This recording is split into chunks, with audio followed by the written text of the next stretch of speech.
ये तस्वीरें तमिलनाडु विधानसभा की हैं, जहां घड़ी में जैसे ही 9:29 हुआ, वैसे ही तमिलनाडु के सीएम विजय विधानसभा पहुंचे, जहां मौजूद विधायकों ने खड़े होकर उनका स्वागत किया। लेकिन इस दौरान जिस अंदाज में सीएम विजय ने लोगों को नमस्कार किया, वो बेहद खास रहा। सीएम विजय हर किसी से हाथ जोड़कर नमस्कार किया, चाहे वो पक्ष का हो या विपक्ष का। बकायदा उनसे मुलाकात की और उनके नमस्कार का जवाब दिया और फिर अपनी सीट पर जाकर बैठे।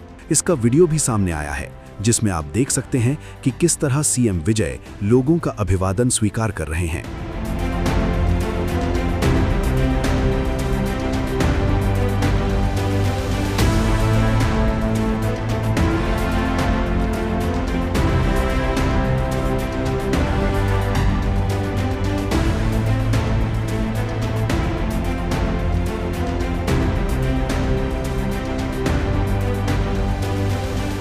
इस दौरान मुख्यमंत्री जोसेफ विजय ने विधानसभा में एक सरकारी प्रस्ताव पेश किया।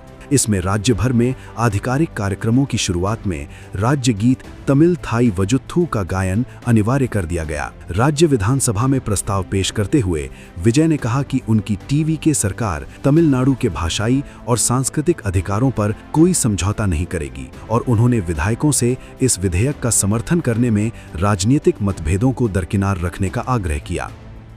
माननीय अध्यक्ष महोदय,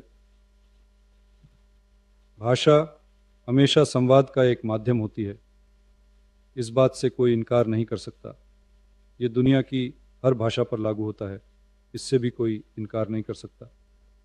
लेकिन हमारी तमिल सिर्फ एक भाषा नहीं है, ये सिर्फ बोलने से निकलने वाली आवाज़ नहीं है। मैं फिर कहता हूँ, तमिल सिर्फ एक भाषा नहीं है, ये हमारी जान है, ये हमारी भावना है। हमें जन्म देने वाली माँ को जब हम अम्मा कहते हैं तो सारा प्यार और अपनापन हमारे अंदर अपने आप ही जान बनकर, रिश्ता बनकर, भावना बनकर उमड़ पड़ता है ना। उसी तरह बल्कि एक कदम आगे बढ़कर कह सकते हैं, तमिल कहते ही कैसा महसूस होता है, क्या होता है, ये बताने की ज़रूरत है क्या। माँ जैसे सबसे पवित्र होती है, वैसे ही मातृभाषा भी होती है और उसमें भी हमारी मातृभाषा तमिल भाषा है। इतना कहना ही काफ़ी है। मुझे लगता है कि हर कोई हमारी मातृभाषा के प्रति इस भावना को समझता होगा। अगर हमारी माँ ही हमारे लिए सबसे पवित्र है, तो हम सबकी तमिल माँ के बारे में क्या कहना। माँ का सम्मान करने वाली, उनका गुणगान करने वाली तमिलनाडु की मिट्टी तमिल थाई वाल्थु को कैसे छोड़ देगी? नहीं छोड़ेगी और कभी छोड़ भी नहीं सकते। माननीय अध्यक्ष महोदय, हमारी तमिल थाई वाल्थु को 1890 में लिखने वाले मनोन्मनियम सुंदरनार ने हमारी तमिल भाषा को ही तमिल माँ कहकर बड़े आदर से गाया था। भारतीय उपमहाद्वीप को, भारतीय संघ को एक खूबसूरत चेहरे के रूप में बताने वाले मनोन्मनियम सुंदरनार ने कहा था कि उस चेहरे के माथे पर जो बिंदी है, जो तिलक है, वही तमिलनाडु है। भारत के माथे पर सजी बिंदी की तरह एक जीत की बिंदी है हमारा तमिलनाडु। उन्होंने कहा था कि जैसे उस बिंदी की खुशबू पूरी दुनिया में फैलती है, वैसे ही तमिल की कीर्ति भी पूरी दुनिया में फैलनी चाहिए।